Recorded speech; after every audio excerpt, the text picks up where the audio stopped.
This represents two lines. The Greek New Testament was written here, and as soon as it was written, one line of Christians started down here, and they were Christians. And the other line of Christians went up here, and they were Christians. And then two different types of Bibles and two different types of Christianity came from those two different lines. And you've got to see that. You've got to see that. Now, this line down here, we'll take the bad line first.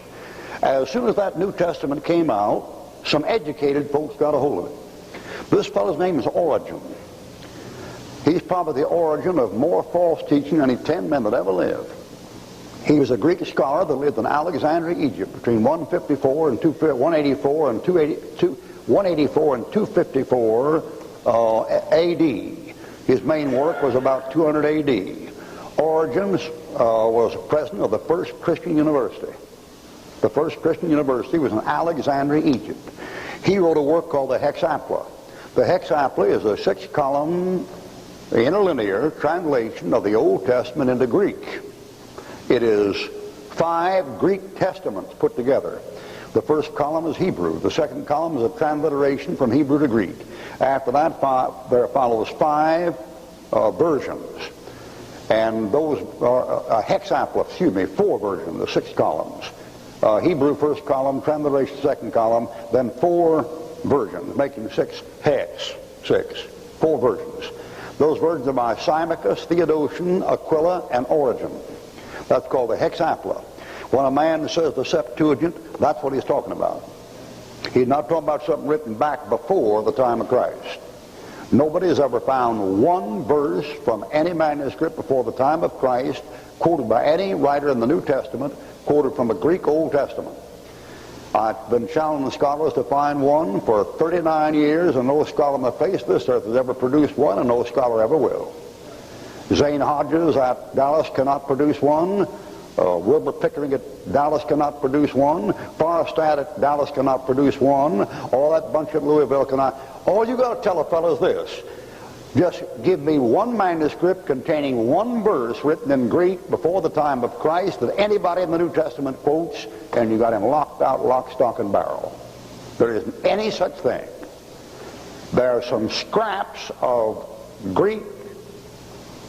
There are some scraps of Greek paper that have part of a small part of Deuteronomy written about 150 B.C., and nobody quotes them in the New Testament.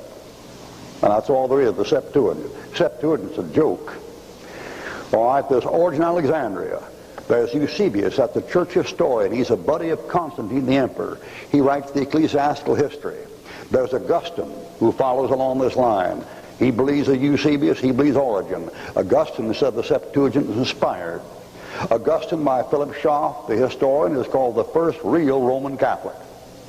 He is in favor of persecuting anybody who doesn't believe what the Catholic's supposed to believe. And Augustine says, if it weren't for the Catholic Church telling me the virgin birth was so, I wouldn't believe it. That's Augustine.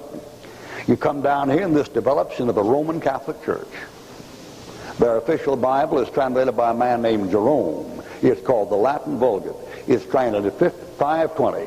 It's translated, the New Testament is translated from Origen's works and from manuscripts which we call Aleph, Beta, and A. Those manuscripts are called Aleph Sinaiticus, B. Vaticanus, Alexandrinus A. See the dates in those things?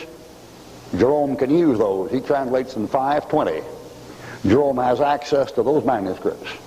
And those manuscripts, plus Origen's Hexapla, make Jerome's Latin Vulgate. Every Catholic in this town gets his Bible from those manuscripts. Those manuscripts contain the Apocrypha as part of the Old Testament. Not between the Testaments, like the King James and like Luther and like the other Bibles. Part of the Old Testament.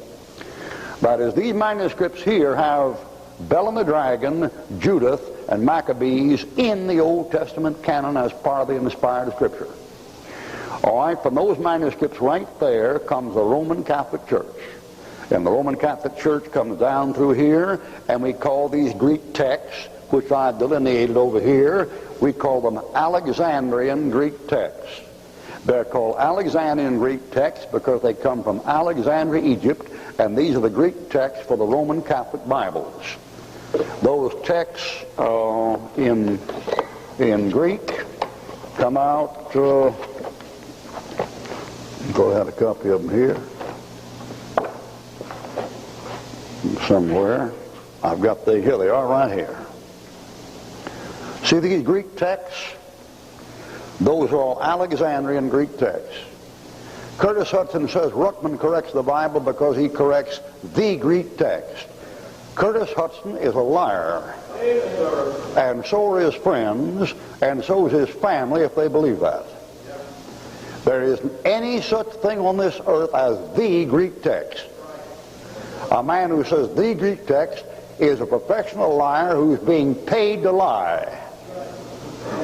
Bless your soul, there are more than 15 of them right there. And that ain't all of them. That's a Greek text, that's a Greek text, that's a Greek text, that's a Greek text, that's a Greek text, that's a Greek text. Those are Greek texts. In addition to those are Colonius and Beza and Stephanus and Erasmus and Elzevir.